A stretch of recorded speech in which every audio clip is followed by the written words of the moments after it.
All right, my little sweet peas, gather round and let Grandma tell you a story from long, long ago. Snuggle up tight because this one is about a world deep, deep under the sparkly blue sea. Far beneath the waves, where the sunlight makes everything shimmer and the fish look like swimming jewels, there lived a young mermaid named Ariela. She was the youngest daughter of the great Sea King, and oh, she had a voice so sweet it could make the grumpiest old crab smile. Ariela loved to explore the beautiful sea gardens, race the dolphins, and find little trinkets from old shipwrecks.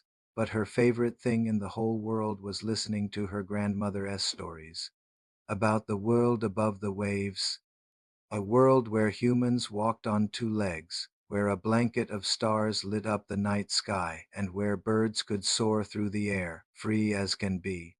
Her grandmother would say, "Patience, my dear. When you turn 15, you will be old enough to see it all for yourself." Ariela's little mermaid heart would just flutter with excitement, counting down the days until she could finally see this magical world. And then the big day arrived. On her 15th birthday, Ariela swam up, up, up until her head popped right out of the water, and what she saw took her breath away. There was a magnificent ship with big white sails, filled with music and happy laughter. On the deck was a handsome young prince, celebrating his own birthday. He looked so kind and full of joy. Ariela was completely mesmerized, but suddenly the sky turned dark gray. A terrible storm rolled in. Giant waves crashed over the ship, lightning split the sky, and with a loud crack the beautiful ship broke apart. Without a second thought, Ariela dove into the churning waves. She was a strong swimmer, and she found the prince, pulling him through the stormy sea to the safety of the shore. She gently laid him on the warm sand, and wanting to comfort him, she sang a soft, sweet melody. Just as his eyes fluttered open, she heard people coming, so she quickly slipped back into the water and vanished beneath the waves. But from that day on, she couldn't stop thinking about the prince, his warm smile, and the exciting world he belonged to. Her heart ached to see him again. So, gathering all her courage, Ariela swam to the dark, spooky cave of the sea, which a creature everyone in the ocean feared. "I want to be human," Ariela said, her voice trembling. "Just a little. I want to walk on land and find the prince."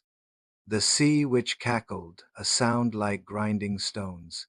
"I can give you legs, little mermaid," she hissed, "but it will cost you. You must give me your most precious treasure, your beautiful voice." Ariela thought for a moment. Her voice was her gift, but her heart longed for the prince. "I'll do it," she whispered, with a puff of purple smoke. The witch handed her a potion. Ariela drank it, and a strange feeling washed over her as her tail transformed into two human legs. The next thing she knew, she was waking up on the very same beach, and there he was, the prince. He saw her and rushed to help. "You look lost," he said kindly. "I'll take you to my palace. You know, you remind me of a beautiful voice I heard in a dream once." Ariela could only smile, unable to tell him it was her. Even without her voice, Ariela's kindness and graceful spirit charmed everyone in the palace. The prince grew very fond of her, and they spent many happy days together, but he still didn't know she was the one who had saved his life. Then one day a terrible thing happened.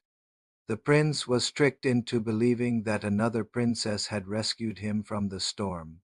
Believing it was his destiny, he agreed to marry her, and poor Ariela's heart shattered into a million tiny pieces.